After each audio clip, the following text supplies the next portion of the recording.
बोलो जय जय श्रीमन नारायण, जय जय श्रीमन नारायण नारायण। सज्जनों, आप सभी लोगों के बीच में हम आज हमारे प्रिय मित्र हमारे सखा श्री मोहित ठाकुर जी आए हुए हैं।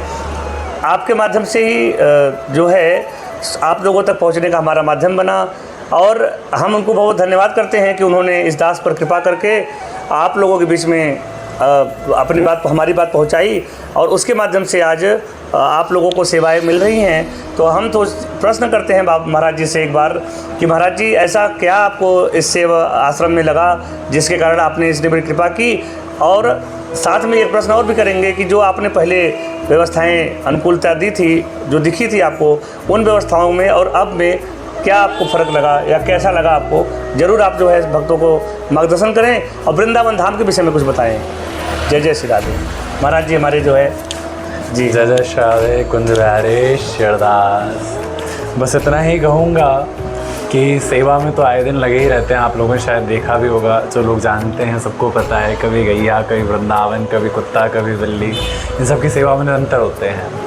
तो बस महाराज जी के भी यहाँ आए थे हम, तो एक उपदेश लेकर ये आए थे कि यात्रियों की जो बाहर से दर्शन करने वृंदावन पधारते हैं, उनकी एक समस्या हमारे सामने अक्सर आती है कि महाराज जी कहीं रुकने की जगह नहीं मिलती, और अगर मिलती है तो बड़ी महंगी मिलती है, इतना बजट नहीं होता हमारे पास, इतने पैसे नहीं होते, कोई निःशुल्क की व्यवस्था हो। तो इसी प्रस्ताव को लेकर के हम महाराज जी के पास आए थे। तो महाराज जी ने भी शाहर से इस प्रस्ताव को स्वीकार किया। महाराज जी ने कहा आपका आश्रम है, जैसा आप आदेश करें वैसा चलेगा। मैंने कहा देख लीजिएगा महाराज जी, कल को ऐसा ना हो कि हमें शिकायत का कभी मौका मिले। और आज ठाकुर जी की कृपा से सेवा को चले 2-3 महीने होने जा रहे हैं और बड़े आनंद के साथ ये सेवा चल रही है। बीच बीच में जब मुझे समय लगता है तब मैं भी आता हूँ यहाँ पर, और जो यहाँ पर यात्री रुके हैं उनसे ही पूछता हूँ कि कैसा है, लग रहा है यहाँ पर आपको, आपके साथ कोई दिक्कत तो नहीं, कोई परेशानी तो नहीं। तो यात्रियों का भी जवाब रहता है बड़ा आनंद आ रहा है, मन नहीं कर रहा वृंदावन से जाने का और यहाँ से जाने का, और बड़ी सुंदर सेवा है। तो भैया ये सब तो केवल वृंदावन वास की कृपा है ठाकुर जी की। ठाकुर जी ने आपको अगर सेवा दी है और ठाकुर जी ने आपकी ऐसी व्यवस्था की है, तो मैं बस इतना ही कहना चाहूँगा कि आप लोग भी इस व्यवस्था को संजो के रखिएगा, संभाल कर रखिएगा। संजोने और संभालने का अर्थ ये है कि महाराज जी ने तो अपनी ओर से निःशुल्क कर दिया, लेकिन एक आश्रम होता है, नॉर्मली घर की बात करूँ, एक घर होता है, उसमें हर चीज़ होती है, कभी सब्ज़ी, कभी बिजली, कभी पानी, कभी कुछ, तो बहुत सारी चीज़ें होती हैं और बहुत सारे खर्चे होते हैं। उनको कौन उठाता है? आप ही उठाते हैं। अब महाराज जी ठहरे भैया ब्राह्मण, महाराज जी केवल कथा करते हैं, जो थोड़ा बहुत आता है उससे अपना जीवन यापन भरण पोषण करते हैं। अब ये आश्रम चल रहा है, तो बस कहने का छोटा तात्पर्य इतना है, इनकी तो मांग किसी से नहीं है कि आप हमें ये दो, इन्होंने तो निःशुल्क व्यवस्था चलाई है, लेकिन आप इस साफ़ सफाई का ध्यान रखिए। आपसे जो बने, एक दान पेटी रखी होती है काउंटर पे, जो भी बने उसे आप डाल के जाइए। उससे ये है आश्रम की भी सेवा चलेगी और आपको उत्तम व्यवस्था मिलेगी, और महाराज जी से जो बनेगा तो महाराज जी गैया धाम के लिए भी करेंगे। तो बस इतना ही कहेंगे कि इस व्यवस्था को आप लोग भी संजो के रखिए, ताकि आज महाराज जी एक आश्रम चला रहे हैं, मैं तो ठाकुर जी से कहूँगा कि महाराज जी 10 आश्रम और चलाएं। ऐसी बिहारी जी महाराज कृपा करें इन पर। तो बस यही है, लेकिन ऐसा होगा कब? जब आप लोग सहयोग करेंगे। जी महाराज जी का बहुत बहुत धन्यवाद करते हैं, और महाराज जी से एक प्रार्थना करेंगे कि बहुत भक्तों का प्रश्न भी आता है कि महाराज जी आप वृंदावन के बारे में इतना कुछ बोलते हैं, लेकिन हम वृंदावन में आने के बाद हमारे अंदर दोष वृत्ति या दोष बुद्धि आती है, या हमारे अंदर वो उत्साह नहीं आता जो आप लोगों के बीच में रहने पर आता है। तो ऐसे में हम कैसे उस उत्साह को बनाएं? तो हमारे समझ में आता है कि महाराज जी से अच्छा जवाब कोई नहीं दे सकता, क्योंकि आपने तो कई लोगों के जीवन बदला है। हमने तो कोशिश की है, उसमें हम दास भी है जो जीवन बदला हमारा आपके साथ रहते से। तो आपको वो मार्गदर्शन देते हैं कि आप ध्यान सुने तो महाराज जी कैसे कहते हैं कि जिससे उत्साह बनी रहे वृंदावन में आने के बाद। जो घर पे रहने पे भी उत्साह होता है, वही उत्साह वृंदावन में भी होना चाहिए, बल्कि अब तो क्या 4 गुना बढ़ना चाहिए उत्साह आने के बाद। क्योंकि आप लाडली जो अपने मतलब पिताजी घर में, अपने माँ के घर में आए हो, लाडली जो घर में आए हो, और ऐसे स्थिति में आप अगर उत्साहवान नहीं रहेंगे तो श्री जी का और उनका जो कृपा प्रसाद है उसका अनुभव कैसे करेंगे। इसलिए महाराज जी आपको मार्गदर्शन करें भक्तों का, जिससे कि वृंदावन में आने के बाद उनके अंदर जो उत्साह है और गुना बढ़े, और वृंदावन से जब बाहर जाएं अपने घर तो और लोगों का मार्गदर्शन कर पाएँ। जी पहले तो इतना कहूँगा, अरे बंदे वृंदावन को ना जान साधारण। जी अरे बंदे वृंदावन को ना जान साधारण। ये वृंदावन कोई साधारण नहीं है प्यारे। अगर आप इसको सोच रहे हो कि केवल एक जगह है या एक केवल प्लेस है, this is not a place.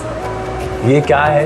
ये साक्षात श्री राधा रानी का हृदय कमल है वृंदावन। तो वृंदावन को अगर आपको पाना है या वृंदावन के आनंद को लेना है तो उसके लिए आपको पहले तो वृंदावन को ऊपर की आंखों से नहीं देखना, अंदर से भाव से फील करना है कि वृंदावन क्या है।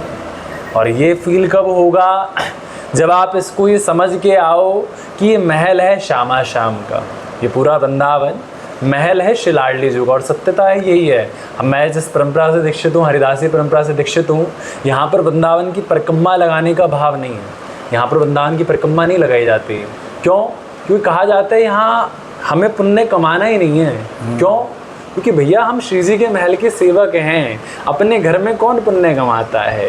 तो पहले तो ये समझिए कि वृंदावन आपका घर है, श्री लाडली जी का महल है और आप यहाँ के सेवक हैं, दास अनुदास हैं। तो जितना हो सके वृंदावन में सेवा कीजिए, जितना हो सके वृंदावन से प्रेम कीजिए और जितना हो सके वृंदावन में दोष दृष्टि बिल्कुल मत देखिए। क्यों? क्योंकि वृंदावन में दोष दृष्टि देखने का अर्थ है साक्षात श्री बिहारी जी में दोष दृष्टि देखना।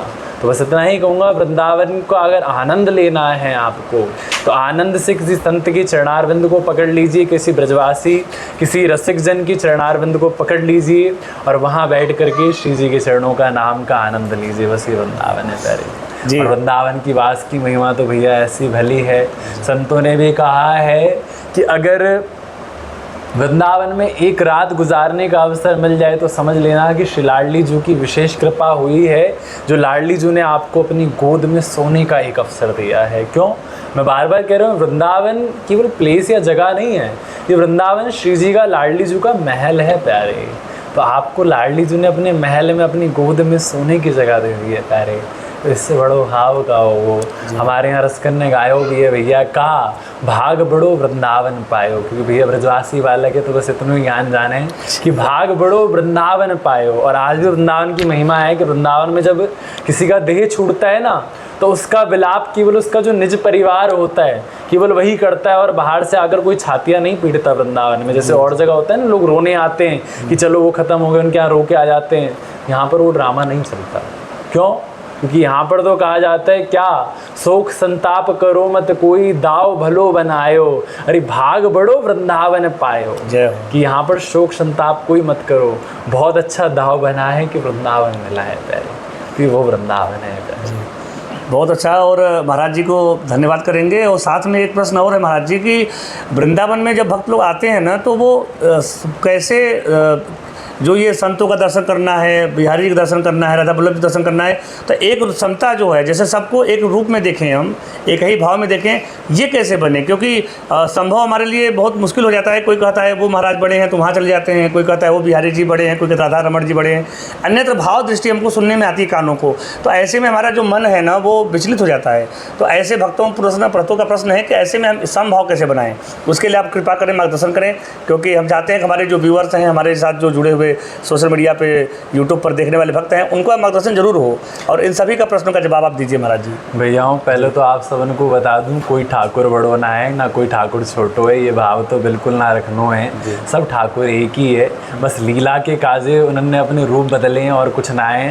राधा रमण में भी वही बिहारी जी हैं, बिहारी जी में भी बिहारी जी हैं, और राधा वल्लभ में भी वही बिहारी जी हैं। बस लीला के लिए रूप अलग हैं और वही संत है। संत की कोई जात नहीं होती। हम हमेशा कहते हैं संत मिलन को जाइए तज ममता अभिमान, और जात ना पूछिए साधु की बस पूछ लीजिए ज्ञान। तो इससे इतना समझ आता है कबीरदास जी के दोहे से कि संत की कोई जात नहीं होती और संत कोई ऊंचा नीचा नहीं होता, जो आपको ठाकुर के समीप ले जाए। जरूरी नहीं है कि इस भेष में बैठने वाला ही केवल संत है। अगर वो, मैं तो कहता हूँ, अगर वो नॉर्मल शर्ट पैंट में भी है ना और वो आपको ठाकुर जी के करीब ले जाए तो समझ लेना उससे बड़ा कोई संत नहीं है। तो सहज में इतना बताऊँगा कि भैया इसमें मत पड़ो बिल्कुल भी, ये छोटा है ये बड़ा है, बस ये ध्यान रखो सब में ठाकुर जी हैं, जित देखो तित हरि जी। बहुत बहुत धन्यवाद महाराज जी का। और हम चाहेंगे कि ठाकुर जी ऐसे जो हमारे बिहारी जी के चरणों में रहने वाले और हम सभी लोगों के बीच में जो मार्गदर्शन करने वाले ऐसे मोहित भैया हमारे जो मित्र हैं, सौभाग्य हमारा है कि ऐसे मित्र को हमको ठाकुर जी ने दिया है।